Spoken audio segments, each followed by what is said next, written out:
My name is Joe Pliska, and I will be reading from Chapter 33 of the Pickwick Papers.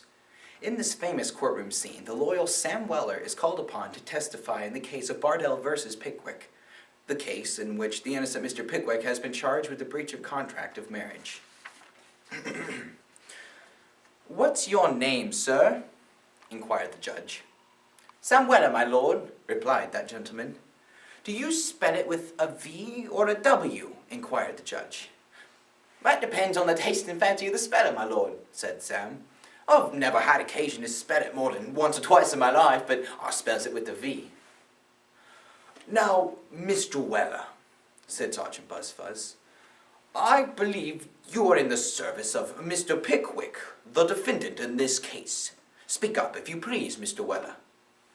"Oh, I mean to speak up, sir," replied Sam. "I am in the service of that here gentleman, and a very good service it is."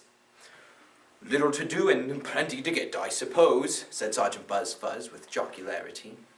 "Oh, quite enough to get, sir, as the soldier said when I ordered him 350 lashes." "You must not tell us what the soldier or any other man said, sir," interposed the judge. "It's not evidence." "Very good, my lord." "Do you recollect anything particular happening on the morning when you were first engaged by the defendant, Mr. Weller?" said Sergeant Buzzfuzz. "Oh, yes, I do," replied Sam. "Have the goodness to tell the jury what it was." "I had a regular new fit out of clothes that morning, gentlemen of the jury," said Sam. "And that was a very particular and uncommon circumstance for me in those days." Hereupon there was a general laugh, and the little judge, looking with an angry countenance over his desk, said, "You had better be careful, sir." "Oh, so Mr. Pickwick said at the time, my lord," replied Sam, "and I was very careful of that air suit of clothes. Very careful indeed, my lord." "Do you mean to tell me, Mr. Weller, that you were in the passage, yet you saw nothing of what was going forward? Have you a pair of eyes, Mr. Weller?" "Oh, yes, I have a pair of eyes," replied Sam, "and that's just it. If there was a pair of patent double-million magnifying gas microscopes of extra power, perhaps I might have been able to see through a flight of stairs and a deal door. But being only eyes, you see, my vision's limited."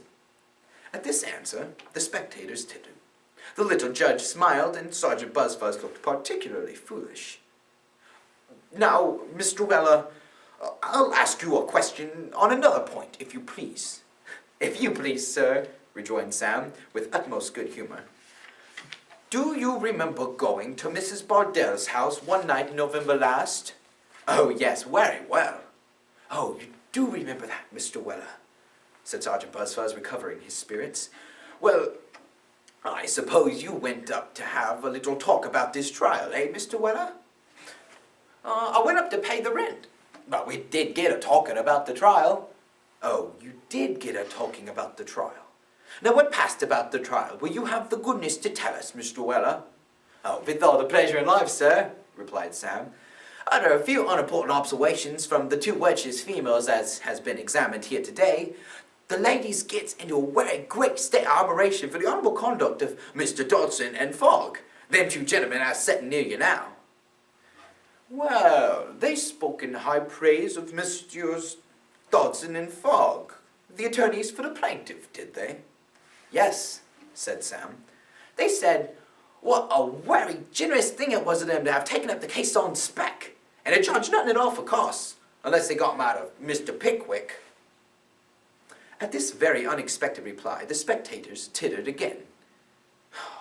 "It's perfectly useless, my lord, attempting to get any evidence through the impenetrable stupidity of this witness. I will not trouble the court by asking him any more questions. Stand down, sir." "Would any other gentleman like to ask me anything?" inquired Sam. "You may go down, sir," said Sergeant Buzzfuzz, waving his hand impatiently.